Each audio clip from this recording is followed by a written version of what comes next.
Gracias a todos por atender a mi presentación. Mi presentación es cómo automatizar su escape de cosas aburridas, sobre todo para los analistas de seguridad.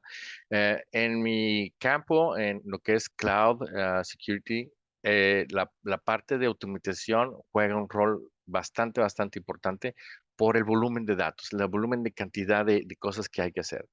Y yo trabajo muy de cerca con analistas para ver cuáles son sus puntos que les provocan más frustración o que tienen que hacer tareas que, como platicamos en la plática anterior, lo que son tareas, cosas que son bien definidas, cosas que les absorben mucho tiempo y ver cómo podemos mejorar su calidad de vida, su desempeño laboral por medio de la automatización.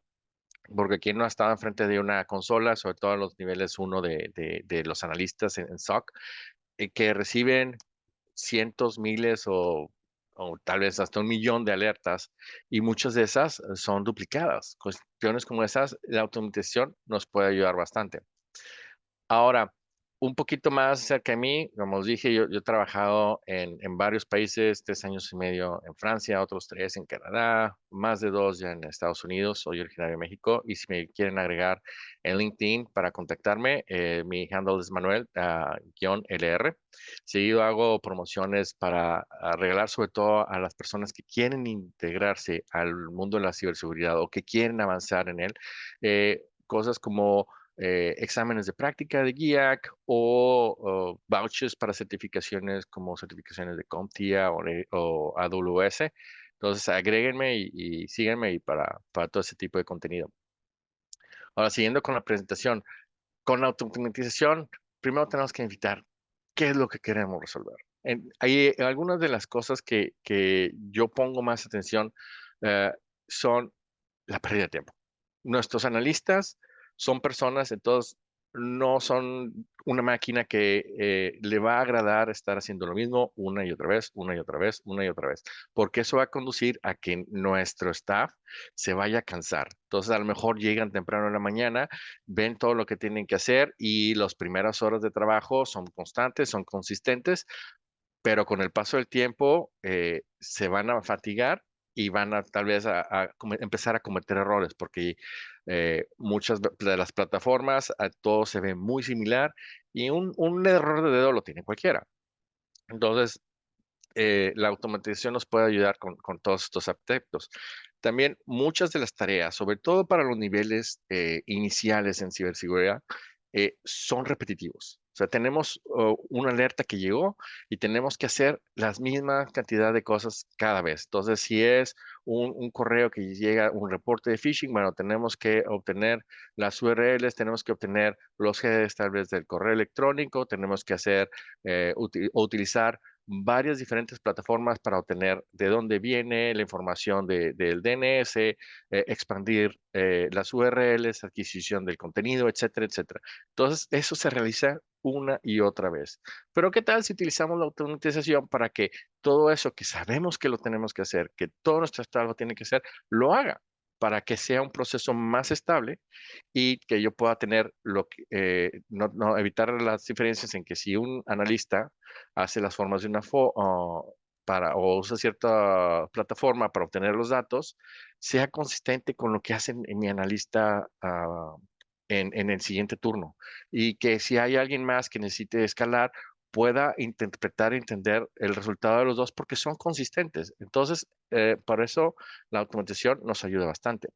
Otra cosa que he visto en muchos lugares es que hay muchas cosas descentralizadas, porque no todo el mundo tiene el budget de que tengo millones de dólares para implementar lo mejor y lo más grande y lo más nuevo.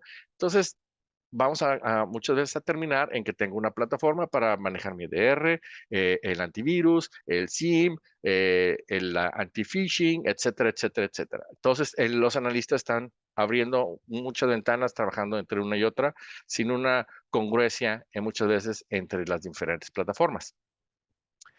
Algunos de los retos, como mencioné, tenemos muchos orígenes. ¿De dónde viene toda esta información? Puede ser en forma de un ticket, puede ser en forma de un correo. Algunos ya son más amables con nosotros y nos proporcionan un API y nos proporcionan documentación en la que nosotros podemos generar fácilmente programa sus scripts para consumir esa API y obtener los datos en cuestión de segundos en lugar de minutos. La otra es el volumen. ¿Cómo crecemos? Muchas veces cuando yo pienso, quisiera hacer alguna actividad X o Y, que la hago una y otra vez y es muy repetitiva, entonces tal vez al inicio puedo desarrollar un pequeño script, tal vez un shell script, un bash, un Python, y lo ejecuto cada vez que lo requiero.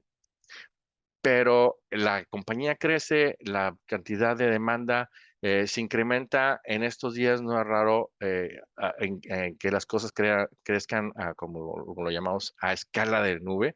Entonces puedo ir de un pequeño proceso que es en prueba de concepto, que se ejecuta 100 veces, a uno que se ejecute 1 millón. Entonces también ese volumen de datos, volumen de ejecuciones va a tomar diferentes tiempos, diferentes formas de hacer nuestra arquitectura en automatización. Cosas que también queremos es, particularmente a nosotros en nuestras plataformas en BlackBerry, es no queremos falsos positivos. Yo no quiero que algo que sea una actividad de verificación de seguridad que está automatizada vaya a impactar de manera negativa a uno de mis clientes. Entonces, en automatización siempre tenemos que pensar, ¿qué puede salir mal? Como dice el dicho, lo que vaya a salir, lo que pueda salir mal, eventualmente va a salir mal. Entonces, prepárense desde el inicio para decir, bueno, ¿cuáles son los casos de uso? ¿Qué puede estar, o qué resultado puede fallar? ¿Qué puntos pueden fallar? Y tengan eso en mente para que tengan alguna idea de cómo lo pueden manejar. Y otra cosa que quiero es que sea algo sostenible. Yo no quiero, como dice el dicho de algunos desarrolladores, cuando escribí esta pieza de código, solamente Dios y yo sabíamos qué hacía. Y eso fue hace un año y ahorita solo Dios sabe qué es lo que hace. Entonces, la documentación, el tener una forma de poder delegar ese proyecto también, si tenemos un analista que es muy bueno, que desarrolló algo y se va a la siguiente nivel en su carrera, yo no quiero ser quien lo detenga porque él es único que sabe cómo mantener esa pieza o ese pequeño script. Entonces, si él hace desde el inicio una buena documentación y lo hace sencillo para que alguien más tome las riendas del proyecto, también nos ayuda a no detenerlo. Nosotros tenemos también es que estar conscientes en ciberseguridad. Hay un enfoque que es un poquito diferente de país a país. En Latinoamérica se da mucho el efecto de, de, de que la vida del empleado en una empresa es mayor que en otros lugares, pero hay otros lugares como Asia que la gente rota más frecuentemente de trabajo. Cada vez que rota es porque va a tener un aumento o de responsabilidad o mejor ingreso económico, mejor visibilidad, etcétera. Entonces nosotros también tenemos que hacernos a la mentalidad de que, bueno, no podemos depender de las personas, somos personas. Entonces también existe el factor que nos pueda llegar a pasar algo físicamente, todos estamos en riesgo de correr un accidente o alguna enfermedad. Entonces, el punto de hacer algo sostenible es muy importante en toda automatización. Ahora, ya que tengo una idea qué es lo que quiero hacer, cuáles son mis puntos y mis retos a tratar, ¿cómo identifico qué cosas o son buenos candidatos para la automatización? Yo lo veo de dos maneras. Una, la frecuencia es cuántas veces se va a ejecutar esta automatización. ¿Cuántas veces esa tarea se repite en un día, en un mes, etcétera? Y qué tan compleja sea, porque depende de la complejidad, vamos a tener las dos gamas. Es una tarea muy sencilla que requiere poco esfuerzo para hacer la automatización, pero que por ser tan repetitiva, tal vez requiere mucho esfuerzo para el personal, para el analista, para realizarla en el día con día. La otra es una actividad con una complejidad muy elevada, en la que tal vez el esfuerzo también vaya a ser mucho y sea más propenso a errores. Entonces, también voy a tener tal vez de manera proporcional un mucho mayor esfuerzo para realizar esa automatización que contra una tarea sencilla, pero me va a ayudar a evitar los problemas de errores y falsos positivos principalmente. Una estrategia, ya tenemos el problema identificado. Ahora, de la manera que eh, le- sirve o que es fácil de reproducirla. Es, voy a hacer una actividad manual. Ya tengo mi tarea, está bien definida. Ahora la tengo que comentar. Tengo que saber, bueno, mi paso uno es como una receta de cocina. Tengo que hacer esto, mi paso dos, tres, cuatro, etcétera, y lo voy a ejecutar. Lo voy a hacer de manera manual la primera vez, verificar que lo pueda repetir una y otra vez y tomar en consideración de que, por ejemplo, hay cuestiones como cuando nuestros usuarios inician sesión por primera vez en el día. Tal vez la primera vez en el día tengan un doble factor de autenticación en la que tienen que pasar para poderse conectar a alguna plataforma, pero las veces subsecuentes va a ser diferente. Entonces también esa lista de actividades tiene que tener esa posibilidad de variantes para poderlas implementar en la automatización. Ya que tenemos eso bien documentado, es más fácil hacer nuestro script, utilizar nuestra plataforma de automatización para poner los bloques juntos uno tras otro. Otra es las métricas, poder generar cuánto tiempo me consumía por los usuarios para realizarla, cuánto tiempo le toma a la plataforma que está automatizada para hacer esta actividad, qué tan frecuente se hace, las tasas de errores, etcétera, porque eso me va a permitir iterar sobre mi mismo código o sobre mi misma automatización o proceso para mejorarlo. Es decir, bueno, esto no funciona, esto es lo que falla más, ver cómo se corrige, qué es lo que tenemos que mejorar. En cuestión de trabajar con automatizaciones, yo lo llamo facilitadores. Hay muchas cosas que les van a ayudar para hacer desarrollo, para hacer automatización. Para mí, uno de de las herramientas que utilizo, yo trabajo en ciberseguridad, hago cloud, hago detección de intrusiones, análisis. Una de las principales herramientas que uso es Git. Y porque es una herramienta como soporte que me hace en mi vida es más sencilla para el control de versiones. Yo hago un programa, hago un script, lo documento en GitHub o cualquier otra plataforma similar y ese código es mi versión uno. Después sigo mejorando y empiezo a incluir más features, más capacidades en ese y puedo obtener cuál fue la delta entre versión uno y versión 2 para ver qué fue mejor, qué fue lo que falló, hacer un troubleshooting de manera efectiva. En cuestión de programación, a mí me encanta Python, porque Python está soportado por todos o por la mayoría de los proveedores de cloud. Eh, es- yo uso muchas plataformas Linux, entonces Python está donde quiera y uso muchos containers. Entonces los contenedores es muy fácil implementar el código dentro de contenedores. Si son no tan fans de programar, bueno, pueden utilizar plataformas que ayuden a desarrollar automatización como Tines o Shuffle, en la que pueden tener bloques y van a utilizar bloques para construir su programa. Y en el peor de los casos que nos podemos encontrar en automatización es cuando llega a una plataforma en la que tenemos un producto que tiene un interfaz web que es legacy. Alguien lo desarrolló, se hizo hace mucho, no va a cambiar, no hay quien le dé soporte. Ese es nuestro peor caso. Entonces, en este caso, tenemos un framework que es Selenium, en el que nos va a ayudar que nosotros, mediante programación, podamos fingir o simular a un usuario abriendo el navegador, haciendo clic en los diferentes botones, leer el contenido de la página web y ejecutar o obtener información en base a eso para simular en el caso de que no haya posibilidad de un cambio en el código o una API para hacer todo el scraping de la información, obtener extracción de información desde la página web. Voy a presentarles un caso en particular en el que trabajé, que es el trabajar con phishing. Nosotros como plataforma ofrecemos a los usuarios un acceso a cuentas gratuitas en el que les decimos, bueno, aquí está tu cuenta gratis, puedes a crear buckets en nuestro producto que se llama B2 y ahí tú puedes almacenar la información que tú gustes y también lo puedes utilizar como si fuera tu servidor web.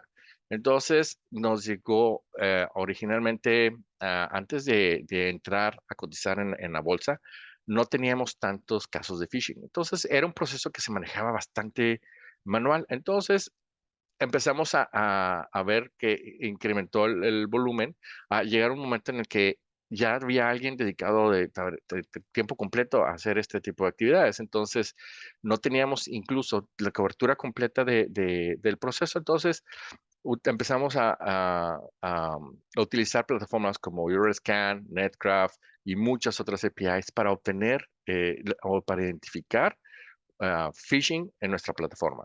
Y escala de ser unos pocos al día con el IPO que abrió a la cotización de la bolsa de la compañía, se hizo mucho más popular el servicio y hemos tenido que manejar hasta 10, hasta 20,000 casos en un solo día, que antes con un proceso manual era imposible y ahora, gracias a la automatización, es cuestión de minutos. Los formatos es otra cosa que puede darles muchos dolores de cabeza. Cuando trabajamos con páginas web, bueno, vamos a tener HTML. Si son páginas dinámicas, vamos a tener que trabajar con código en el DOM y demás. Pero si tenemos APIs, es la cosa más sencilla que nos puede tocar, porque normalmente tenemos una respuesta JSON que es fácil de filtrar y podemos hacerlo de manera más sencilla. Y nuestro objetivo es tener un nivel de falsos positivos menor a 1%.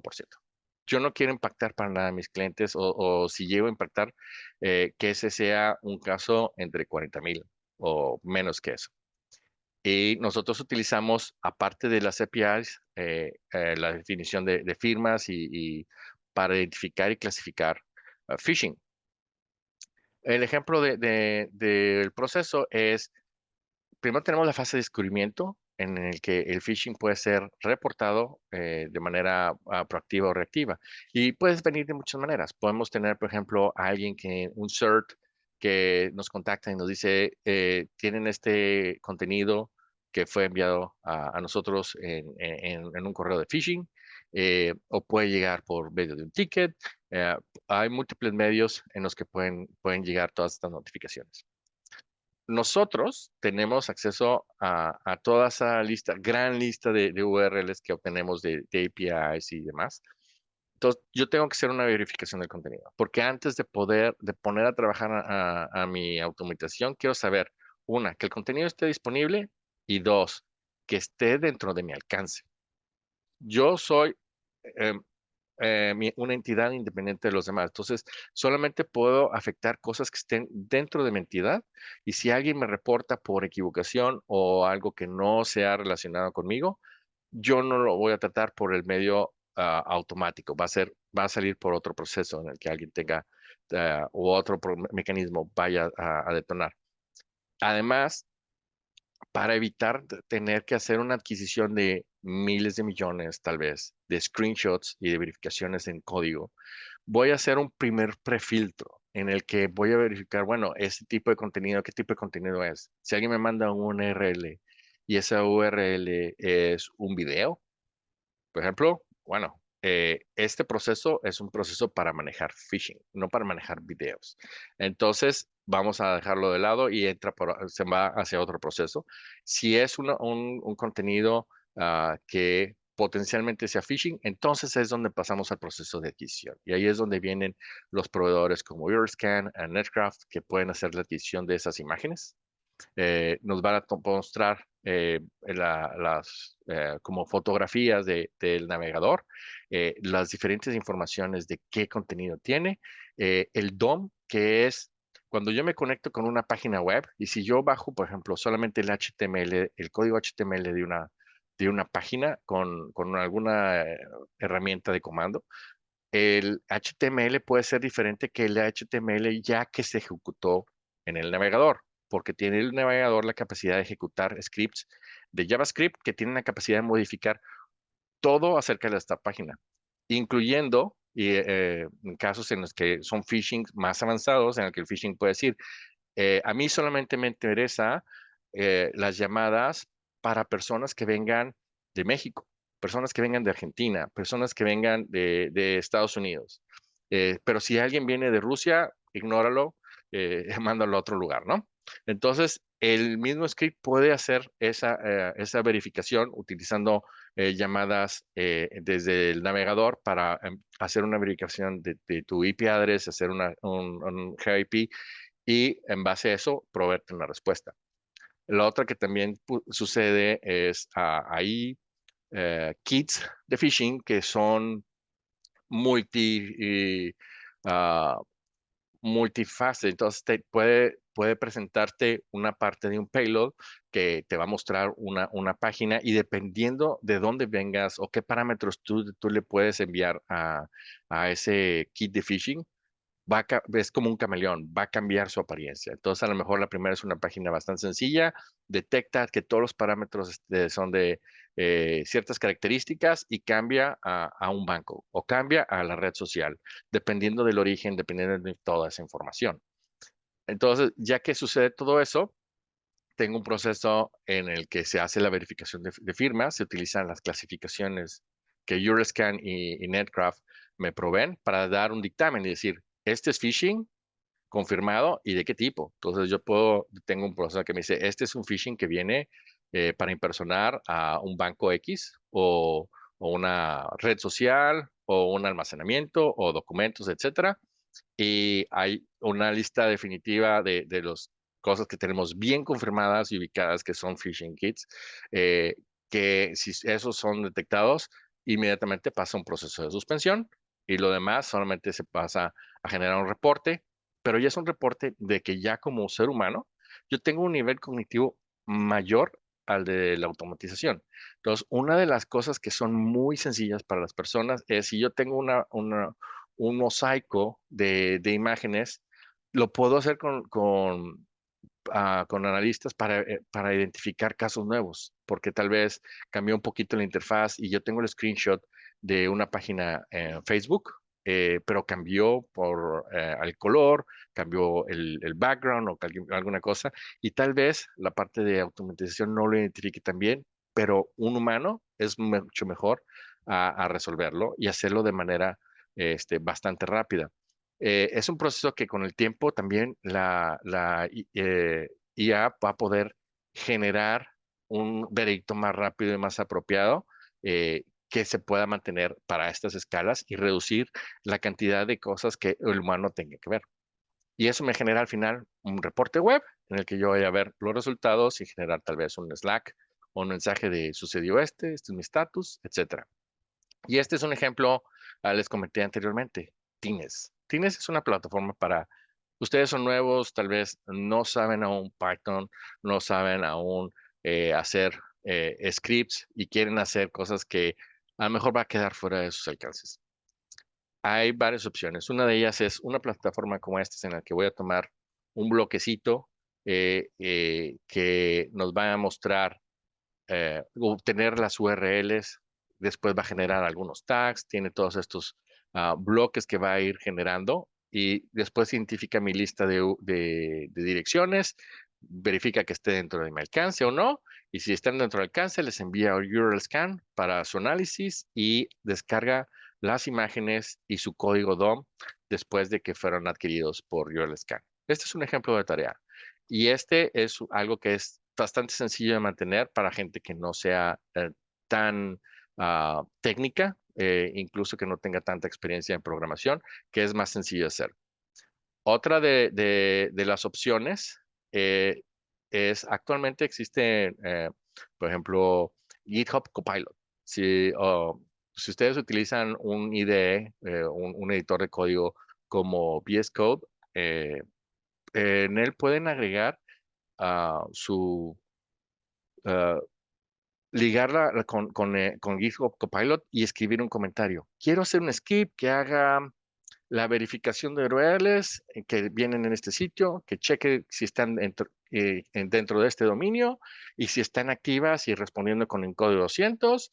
Y escriben eso dentro del comentario. Al dar enter, GitHub Copilot les va a ofrecer una, un snippet de código, ya las primeras líneas del código. Entonces, si tienen un poco de experiencia, esto puede acelerar su capacidad para generar código exponencialmente. Obvio, tomen todo con ¿cómo se llama? Como un grano de sal, porque no es código perfecto. Entonces, hay que poder discernir cuando el código puede tener algún error. Después, en métricas, piensen en, no todo necesitan generar ustedes. En mi caso, yo utilizo las plataformas y las APIs en las que les mando mis documentos para verificación, que es Netcraft, para generar muchas de estas métricas, en el que ella me dice, bueno, dentro de las primeras 24 horas, en el 98% de los casos, ya no estaban disponibles, fueron suspendidas o el contenido fue eliminado.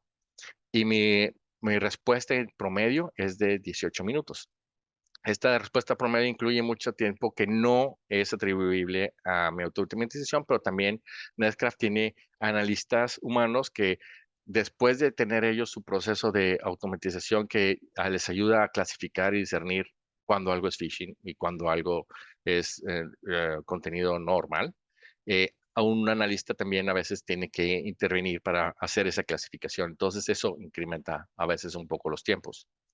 Pero en promedio, cuando una URL es enviada a Netcraft para verificación, después de tener ya el veredicto, en 3 minutos ya hubo una respuesta en el que fue eliminado de nuestras plataformas. Y como los resultados de este tipo de proyectos de automatización fue reducción del tiempo de respuesta. Teníamos un SLA de 1 hora, entonces nuestro SLA actualmente es de 17 minutos y reducción de las tareas repetitivas. Originalmente, cuando tenía nuestros usuarios, nuestros analistas, que lidiar con el phishing de una semana, digamos, tal vez había 200 reportes de phishing y eso tomaba, pues, en un promedio entre 5 y 7 clics para hacer la suspensión de algo que se determinara que fuera phishing para una persona. Cuando esos volúmenes de datos se incrementaron, bueno, llegaba un momento en el que, imagínense, multiplicar 7 clics por 20,000 casos que pueden llegar a suceder. Bueno, ya es algo en el que no está dentro de la capacidad humana. Ya no podemos tener un staff tan grande, pero la automatización se puede encargar de todo eso sin ningún problema.